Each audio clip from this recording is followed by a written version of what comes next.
Héra, la reine des dieux de l'Olympe, attendait enfin un enfant de Zeus. Enthousiaste, la déesse imaginait la beauté dont serait doté son fils. Ses attentes étaient énormes, car il s'agirait du fils du roi et de la reine de l'univers. Mais son fils ne ressembla pas à la représentation qu'elle s'en était faite. Lorsqu'elle le vit pour la première fois, elle fut horrifiée.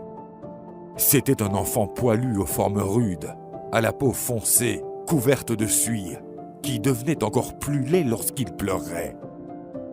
Folle de rage, la déesse annonça qu'il ne s'agissait pas là de son fils, et elle le lança dans l'océan depuis le sommet de l'Olympe. Le petit dieu s'écrasa violemment contre les eaux de l'océan, mais il survécut. Il fut handicapé et boiteux pour le restant de ses jours.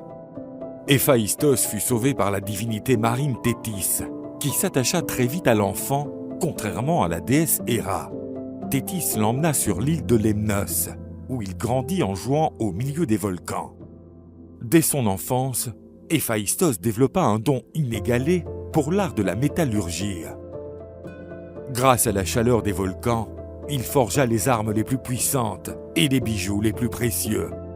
Le dieu devint adulte et décida de revenir sur l'Olympe.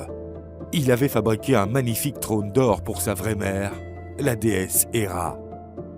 Voyant son étrange fils revenir à elle, Héra sentit un frisson lui parcourir le dos. Mais voyant le trône qu'il avait amené avec lui, elle oublia rapidement son inconfort. Elle fut ravie de son cadeau et voulut l'essayer immédiatement. Le trône était divin, resplendissant et confortable. Mais lorsqu'elle essaya de se lever, la déesse se rendit compte qu'elle était attachée au trône. Et personne ne semblait pouvoir l'en libérer, à part Héphaïstos, qui seul détenait ce secret. Mais en échange, il demandait à sa mère et à la cour de l'Olympe d'arrêter de le traiter avec mépris et d'accepter son retour sur l'Olympe.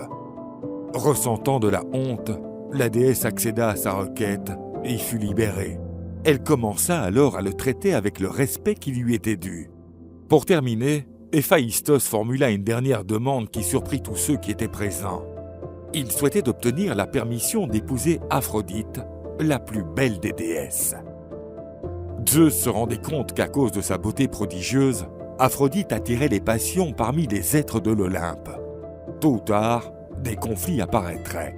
Par conséquent, sans consulter Aphrodite, Zeus proposa à Héphaïstos de l'épouser pour éviter tout ennui à l'avenir.